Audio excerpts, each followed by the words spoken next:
La Biblia, como la tenemos hoy en día, es un documento basado en copias de copias de copias. Decir que tenemos el texto original escrito del puño y letra de Moisés o de alguno de los evangelistas sería decir una mentira, ya que estos textos no existen y ni siquiera existen copias de estos. Los más antiguos que tenemos son papiros datados del segundo siglo y los códices sinaítico, vaticano o alejandrino, que son datados del siglo IV al VI. Sin embargo, algunas de las versiones de la Biblia que tenemos hoy en día ni siquiera concuerdan con estos antiguos textos. Por adiciones, modificaciones o creaciones de nuevos versículos hechos por académicos o líderes religiosos en siglos posteriores.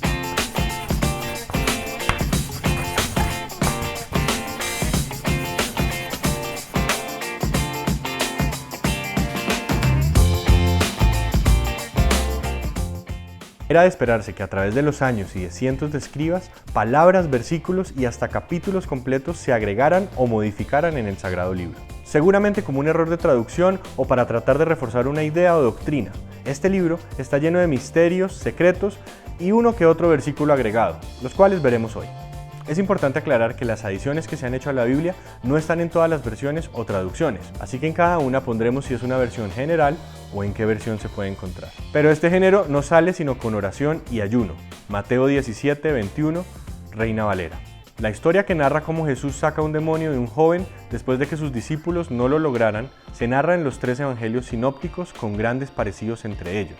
Sin embargo, los manuscritos más antiguos, como el Códice Sinaítico, no cuentan con esta famosa frase. Se sabe que el autor de Mateo decidió copiarla directamente de la narración de Marcos y agregarle una palabrita, ayuno. Y Saúl dijo a Ahías, trae el arca de Dios, porque el arca de Dios estaba entonces con los hijos de Israel. Primera de Samuel 14:18. La mayoría de las versiones. Ha habido grandes debates con respecto a este versículo, aunque la gran mayoría de las traducciones han dicho que lo que le pidió Saúl a Ahías fue el arca. La Septuaginta, la versión griega de la Biblia hebrea, lo tradujo al efod, vestido sacerdotal usado por los judíos en rituales. Y los académicos se han puesto de acuerdo que es una mejor traducción el efod, ya que corresponde a otros versículos, por ejemplo al tercero del mismo capítulo, donde se narra que Ahías, el mismo que Saúl le pide que traiga el arca, era quien llevaba el efod. Porque 3 son los que dan testimonio en el cielo, el Padre, el Verbo y el Espíritu Santo, y estos 3 son uno. Primera de Juan 5:7, Reina Valera. Conocido como la coma juanina o coma joánica, este versículo, seguramente agregado hacia finales del siglo IV y adicionado después en la famosa Vulgata Latina, no aparece en ninguno de los manuscritos antiguos. No se encuentra en los códices sinaítico, vaticano o alejandrino, ni en versiones antiguas como la Biblia siria, copta o armenia.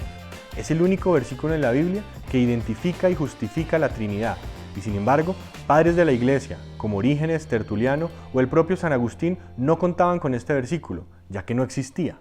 No se sabe quién lo añadió, pero seguramente el que lo hizo buscaba un camino más corto al largo debate de la Trinidad.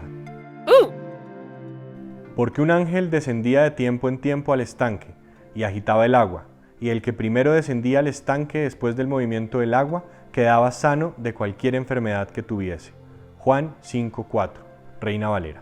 El famoso estanque llamado Betzatá, donde se agrupaban enfermos para ser sanados, narra la historia de un ángel que solía bajar a mover el agua.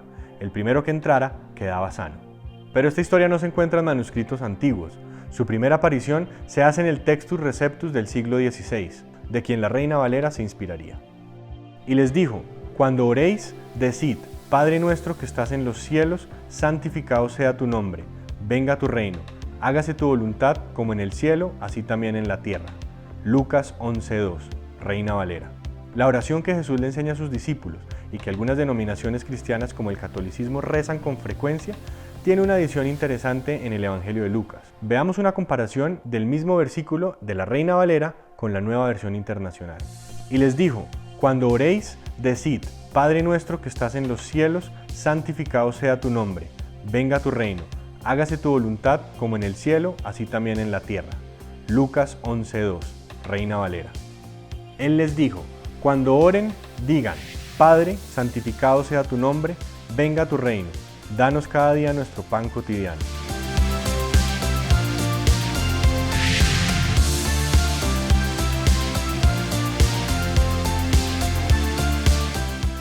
Las palabras en la Reina Valera no son inventadas, se encuentran en otro evangelio.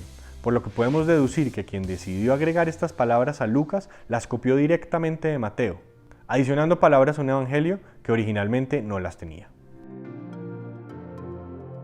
Juan 8, del 1 al 11, la mayoría de las versiones. Conocida como la perícope adúltera, es la famosa historia donde Jesús reta a los maestros de la ley y a los fariseos, quienes quieren apedrear a una mujer hallada en adulterio. Les dice: aquel de ustedes que esté libre de pecado, que tire la primera piedra. Esta narración, la cual no podemos dudar que está muy bien estructurada y articulada, como el resto del Evangelio de Juan, no se encuentra en los manuscritos más antiguos, no se encuentra en los papiros de Juan, que son los más antiguos que se tienen, y tampoco se encuentra en el Códice Sinaítico, Vaticano o Alejandrino. Sí aparece en el Códice de Beza, del siglo IV, un libro escrito en dos idiomas, en griego y en latín. El propio Jerónimo de Estridón, hacia finales del siglo IV, dejaría por escrito que la perícope adúltera no se hallaba en varios manuscritos griegos y latinos. Este es uno de los casos en los que no solamente una palabra o un versículo se agrega, sino todo un capítulo. Entonces se le apareció un ángel del cielo para fortalecerlo, pero como estaba angustiado, se puso a orar con más fervor, y su sudor era como gotas de sangre que caían a tierra. Lucas 22, 43, 44, la mayoría de las versiones. Esta narración solo se encuentra en el Evangelio de Lucas, pero lamentablemente no aparece en los manuscritos más antiguos. No aparecen los códices, y los padres de la Iglesia, como Clemente de Alejandría, Tertuliano u Orígenes, no lo mencionan en sus estudios sobre Jesús en el Getsemaní. Final de Marcos, la mayoría de versiones. El Evangelio más antiguo, escrito aproximadamente en el 70 después de Cristo y el cual fue utilizado por el Evangelio de Lucas y Mateo como inspiración, fue todo un reto para los copistas, los escribas y los traductores, ya que el libro se acaba en el versículo 16, capítulo 8, justo después de que tres mujeres, María Magdalena, María y Salomé, se hubieran encontrado con un joven vestido de blanco, el cual les dijo que no buscaran a Jesús, ya que éste había resucitado, y que fueran a darles la noticia a los discípulos en Galilea. Y el libro termina así: y salieron huyendo del sepulcro, pues un temblor y asombro se había apoderado de ellas, y no dijeron nada a nadie porque temían.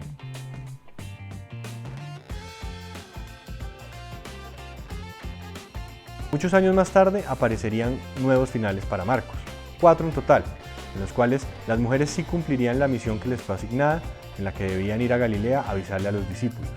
Sin embargo, el final agregado de Marcos es claramente una adición posterior por algún escriba, ya que no comparte el mismo vocabulario ni estilo del resto del Evangelio, y por supuesto no se encuentra en ninguno de los manuscritos antiguos.